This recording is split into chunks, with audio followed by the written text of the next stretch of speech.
Good day, Las Vegas, and welcome back to Vegas Vibes, giving you a peek at what's grooving and brewing in the music, pageantry, live production, and fascinating scenes in the city that never sleeps. With or without the pandemic, and I'm your host, Esmeralda Padilla-Gould.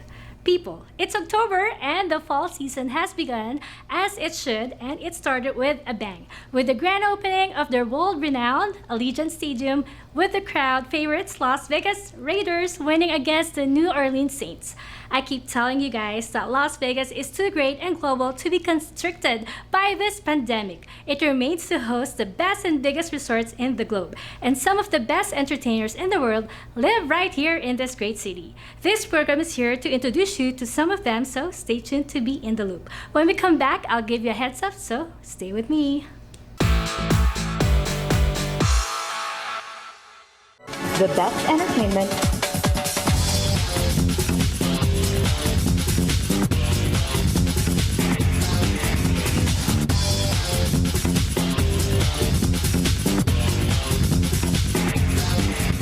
the widest coverage, the fastest speed, only through Asian Network. Call now for huge standalone and bundle savings at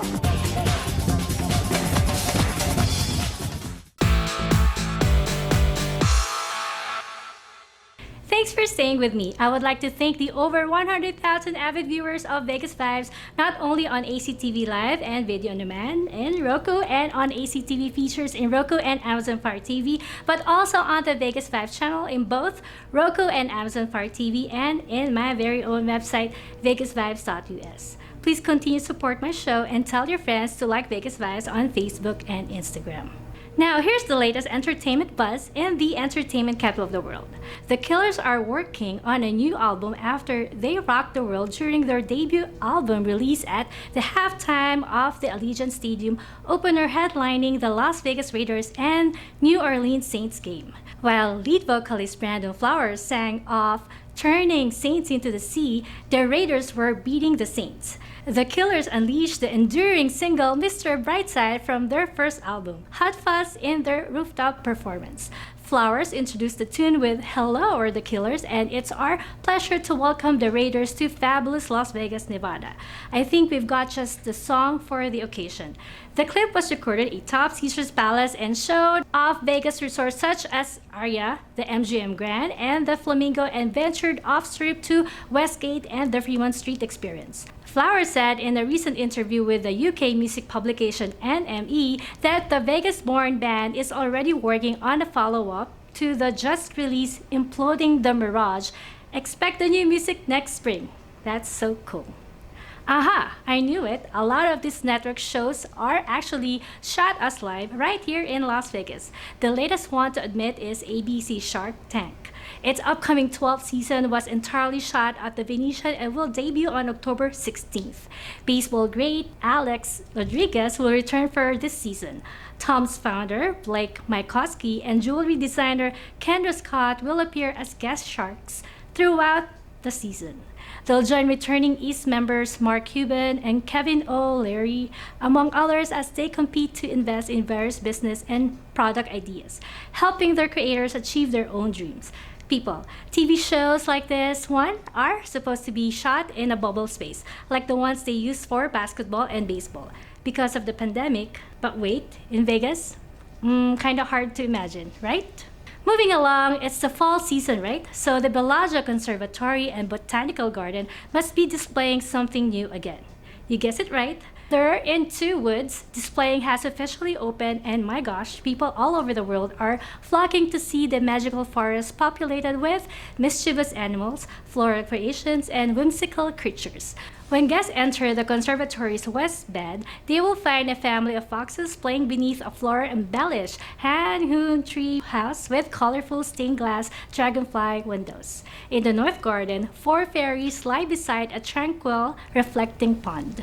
Their woodland fairy house, built completely of botanicals, features a sunflower roof and the same stained glass windows used in the fox's treehouse. Each fairy is wearing an individually designed ball gown created out of colorful flowers and natural embellishments. The pathway into the Bellagio Conservatory is a large hollow tree topped with a canopy of leaves and dragonflies and flanked by large mushrooms that playfully shoot water across the aisle.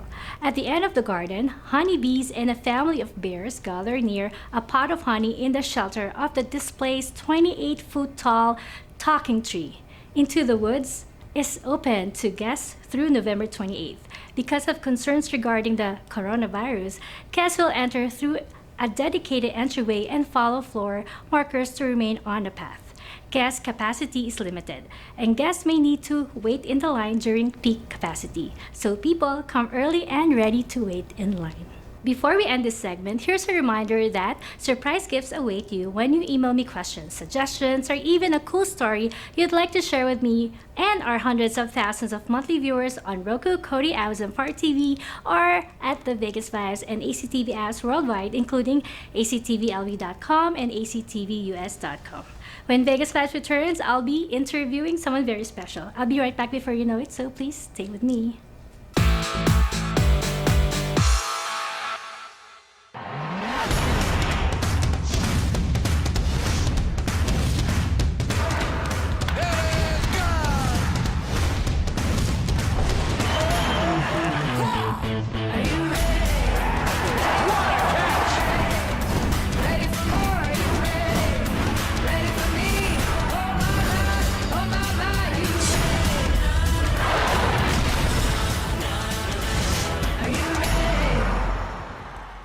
Has your iPhone screen been damaged by accident? Bring it here, an iPhone doctor. Or has it been damaged by water? Bring it here, an iPhone doctor. We're located at 751 North Rancho Drive, 702-553-2800. We also repair iPods and iPads. iPhone doctor. We have services with connection plan, sales, and cellular activation. The best place to have your iPhone like brand new. iPhone doctor. 702-553-2800. The best entertainment,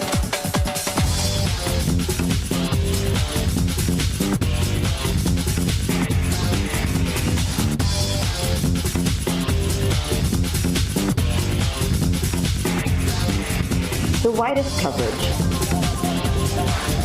the fastest speed, only through Asian Network. Call now for huge standalone and bundle savings at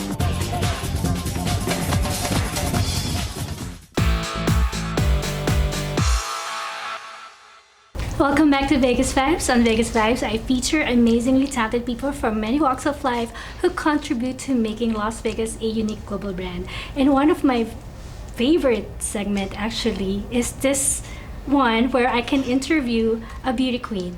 But before that, I would like to say she's a business owner, philanthropist, book author, volunteer, and leadership chair member for the Nevada affiliate Pancreatic Cancer Action Network. That's a mouthful. And a beauty queen, as I've said. She's none other than the reigning Mrs. Carson City Nevada-America 2019 and 2020, Mrs. Amy Keed. Hello. Hello. Thanks for having me here. It's such a pleasure to have you. Thank you for taking some time off to be with us today. Well, let's recall the moment when they first announced that you've won the coveted title of Mrs. Carson City Nevada-America. Oh, the adrenaline rush. Oh my gosh. Well, it's such an honor to have that title. And I won Mrs. Photogenic 2020. So that's a huge honor because I'm so used to being behind the camera. So to be in front and for them to announce that, it was very, very exciting. I love being out in the community, and I think pageantry just really gives you that platform to really be out there. Congratulations. What do you mean behind the camera? Did you help? Are you part of the organization? No, I do photography on the side. So I do family photography as well. So I enjoy capturing memories for families. So I'm so used to being behind the camera, helping other people take wonderful photos. But when it comes to me, I get a little camera shy. That's interesting. Well, tell us about your background. Like, where were you born? Where did you grow up? Your ethnic background? I'm Vietnamese American. I was born here in Nevada, so this is my home state. Born and raised, and this is my city. This is all I know. So, yeah. And you're a Vietnamese Chinese. Yes. So, how did your family react? How did they react to you winning the coveted title? My family is so proud of me, and they stand by my side. So to have their support regardless is just amazing. It's been such a journey. They've been there. I actually just started last year in pageantry in 2019. That was your first time? That was my first time. So it was very exciting. It really opened up my eyes and avenues for a different experience. And growing up not having pageantry in my daily life, I didn't know what to expect, and I didn't realize how much help you can have for the community and to grow within yourself. So for my family to see that, they absolutely loved how I found my inner strength to get out there and help others. So what motivated a vivacious lady like you to compete in a pageant? I had wonderful friends that were in pageantry and I supported them, but one of them in particular, my good friend Natalie, she's actually our Mrs. America 2020. She told me about the opportunities that pageantry can bring, and it spiked my interest. And when I found out that pageantry can give back to my community, and that was one way I can give back to the Pancreatic Cancer Action Network, I decided to jump aboard and give it a try. One can say you're a humanitarian at heart, even before you have joined a pageant, because you've been a volunteer. And tell us about that experience, or you're still doing it right now, right? Absolutely, 100%. Humanitarian at heart is definitely a great way to describe that. I volunteered for the Pancreatic Cancer Action Network a year prior, before my own father got diagnosed with pancreatic cancer. I'm sorry about that. That's okay. And I met so many other survivors and other community members that have family that was affected with this disease, so I felt very touched by their stories, so I wanted to continue volunteering. And that's when I found out, how is there another way that I can give back to my community? And when I found pageantry, that's what I did. So I went and I represented them, and I wanted to bring more awareness for them, so I did that. And then, even though pageantry is over for a moment for the year, I am still going to fight on for them. I'm still going to join the fight to find that cure for that terrible disease. So that has been your advocacy. Absolutely. I really admire daughters, because I also lost my dad a few. Sorry, I'm getting emotional too. A few years ago, and so when I meet somebody who actually devoted her time and her whole entire being to take care of her own dad, it's really I'm dumbfounded. Like, there's no words I could describe it, but I really commend you for being such a nurturing and loving daughter to your father, even it's despite of all the things, the hardship that you had to go through, because it's not easy to take care of someone who's very sick. It's not hard, and I sympathize with you, and we're a family, and this is what the community, and this is why it's so important to have moments matter, so we have a moment longer with our loved ones and friends and family, that we don't lose anybody else. We have to continue fighting, and we have to encourage the younger generation to fight for us and continue our legacy that way. So 100%. Yeah, long story short, my father was affected by that, and and I miss him every day. There's not one day that I don't think about him. So I fight for him, and I fight for everybody else. I'm sure he watches over you every single day from heaven, and he's very proud of you. You have brought pride and prestige to your family, not just by winning the Cavetti title of being Mrs. Carson Nevada-America, but also with all the great things that you are doing for the community. My heart's here. My heart's here for everybody. Anyway, going back to the pageant, how did you prepare for your first pageant? Was that easy for you? Honestly, I didn't know what to expect. I worked with my lovely coach, Tracy Rogers. She's a pageant coach, and she really helped me get my thoughts organized to prepare for the interview portion. And I had my husband and my children give me feedback on what to wear and what to do. So I owe it to them, but really I just dove right in and hoped for the best. And I became first runner-up to our lovely Mrs. America 2020 or 2019. And I couldn't ask for a better outcome. It was such a fun experience for my first time, and I never thought pageantry can bring that. So what was the mindset now that you have won? How would you describe a true beauty of a woman? I think, taking that first step and, competing everybody's a winner. Better Yeah, not yourself. everyone has the courage. No, it to takes do it. so much courage to walk in front of a stage with hundreds of people, online and in person, and purposely judging you. It's a woman's worst fear. I think it really, but it challenges you as a woman to be better than you are, and push yourself outside the comfort zone. And for me, as being on stage, I get stage fright, I get camera shy, so it definitely pushed my comfort levels to a whole new level, and I'm excited to learn more and see what more of a woman it can make me. So how did you overcome the fear and the judgment, as you mentioned? I think my fear disappeared when I was on stage and I looked down and saw my family, my 2 lovely children and my husband, and them looking up at me and smiling, and to see my children be proud of their mother on stage and looking beautiful and glamorous to them, it took away my fear. And my daughter made a poster, and on one side facing the audience, it showed my name, Mrs. Carson City, and then on the other side she put a memo on there saying that we love you, we're so proud of you, and it faced the stage, so when I was walking I could see down at their faces and read their sign, and I just knew that I did it for them and everybody else, and to have them there just really made my fears go away, and it's an overwhelming feeling to see them happy for me. So are you someone like, most young ladies would envision themselves walking on stage and then having the crown on their head, and of course the title. Yeah. Have you envisioned yourself when you were very young that you would ever be a beauty queen? Never. I've never even thought about pageantry. I never thought twice. I never looked twice at people or things regarding pageantry. The crown didn't really matter to me. The title, I didn't quite understand it. I was like, okay, you have this lovely title.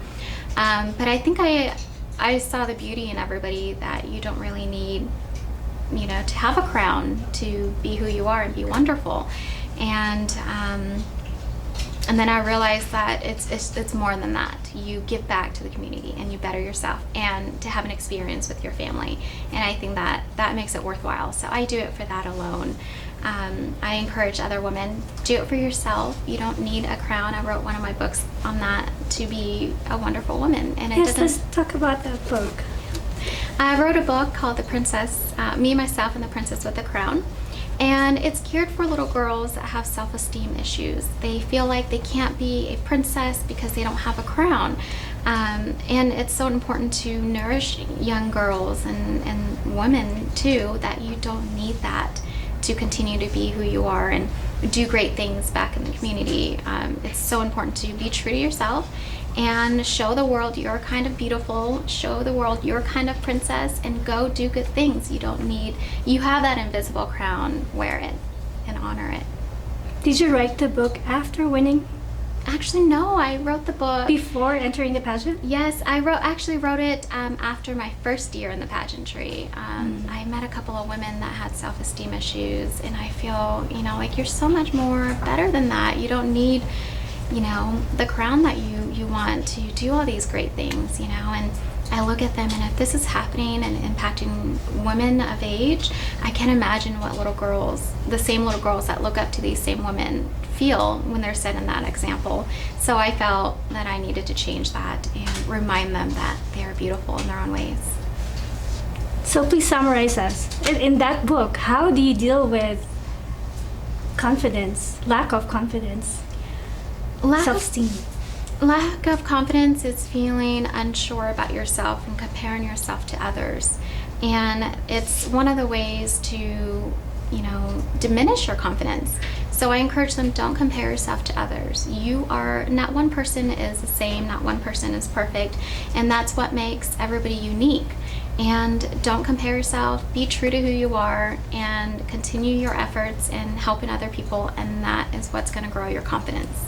Sometimes it's easier said than done, it's so cliche, Definitely. But I think it's also very important to have the right people around you, surround yourself with people who would bring out the best in you. Yes. Oh, that's so important. You don't want to be around people that bring you down all the time. I encourage people to surround yourself with positivity all the time. How about your philanthropy works? Tell us about that.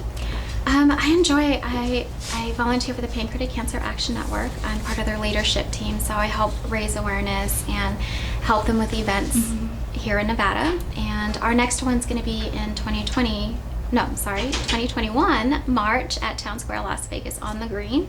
And if you can find more information, it's on pancan.org. So I do a lot of volunteering work for them. I also had the opportunity to grant wishes at Vegas Make-A-Wish Foundation. So last year I did that for a family. A young boy was suffering with MS, and he couldn't walk and experience things. And one of his wishes was to go to Italy. And because of his condition, he couldn't go to Italy. So then he settled to come to Vegas and visit the Venetian. So I was very excited to grant a wish to put him in a helicopter and give him a whole city view of Las Vegas, including a little part of Italy, Venetian. So That's wonderful. It's great. Very nice. Well, I have this a question. Being in a position to do real good in the world is an amazing position to be in. What would you do if you had $8 billion to play with? What causes would you give it to? What causes would you give to? What problems would you solve? Oh, well, definitely the top of my list would be cancer. There's too many people that suffer for that. Second one will be children. I think the children's our generation. We need to nurture them. So I would donate and create programs for the homeless children or children that don't have families. My heart will really tug towards them. We have to save our children. Your reign is almost over, right? What would you like to accomplish before your reign is? I would like to meet more of our community members. I know we're in the middle of a pandemic, so if there's any other way I can help other people that may be suffering, I would like to get out there just before the year wraps up, before December comes around, and just really do a couple more things for the community. Aside from doing pageants, I know you have your own cosmetic line. Yes. How did that start? It's interesting. I started off, my Pancreatic Cancer Action Network did these chemo bags for chemo patients. So some of the side effects that they have while they're undergoing chemo treatments is chapped lips. So I volunteered to donate lip balms. So I created lip balms and donated to the chemo bags for those patients. I received great reviews from people on my lip balms, which I have one for you too. Oh, thank you. And I decided just to start launching them, and then I realized, well, why not branch off to other products like makeup? I enjoy makeup personally. It makes everybody feel great, and I love wearing it. It just, whatever can help you feel great about yourself. And being a woman, we have that luxury of doing so. So I decided to really launch other products and come out with my Keed Cosmetics line. So I can't wait to see your product line and try them. And I decided to stick to my charity work and volunteer to donate a portion of certain sales to various communities, including the one and only the Pancreatic Cancer Action Network, but as well as other networks as well. Going back to the pageant, what was your favorite part of the competition? My favorite part is meeting women from different backgrounds and forming these amazing friendships with them. And the sisterhood is so strong. And what's more important when you get older is to not just cherish the friendships you have that you grew up with, but sometimes, they move out of state, you don't have that connection anymore. So pageantry really brings a whole network of women with the same goal in mind of giving back to the community and bettering themselves and just making friendships from them that can last. I've met a couple of my great friends, and I couldn't ask for anything better. So it was the number one takeaway from doing pageantry. If there's anything you would like to impart to anyone who would like to enter pageantry, what would that be? Do it for yourself, do it for your family. It's the greatest step you can take to grow your confidence and have a great experience and a journey to unfold for yourself. Please invite everyone where they could find you. Please find me on my website at amykeednevada.com, and also check out the Pancreatic Cancer Action Network. Their website is www.pancan.org. Well, congratulations once again, and stay beautiful and continue doing your work. You've been doing a terrific job. Thank you. For the community and for your family as well. It's an honor to be here. Thank you so much. Take care. Catch me again next week as I feature another amazing personality here on Vegas Vibes.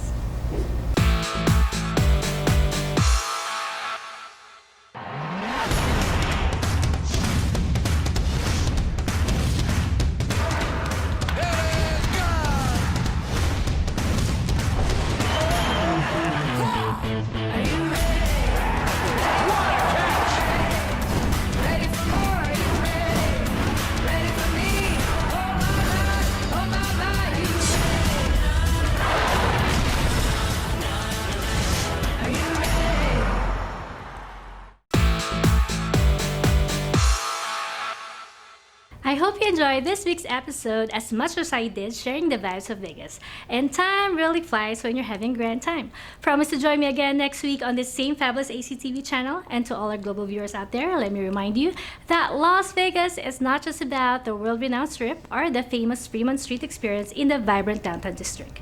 It has real people. A lot of them musicians, live entertainers, and those involved in the world of pageantry.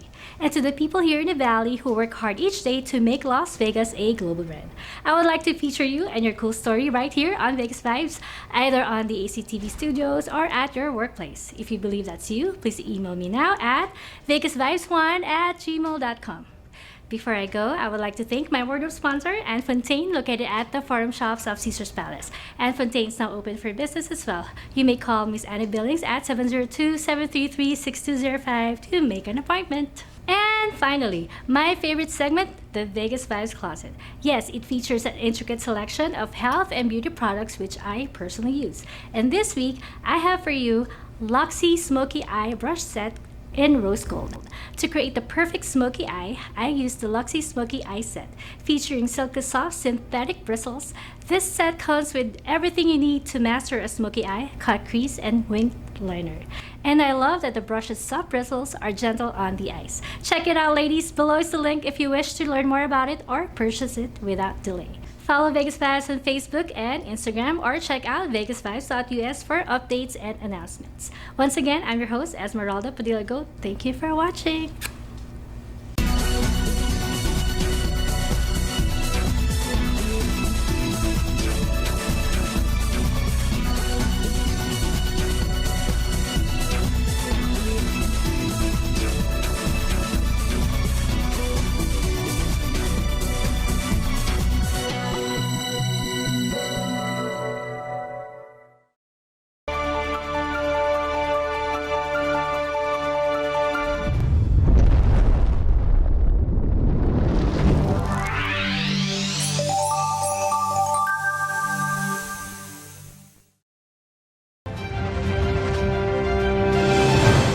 This has been a presentation of VATV,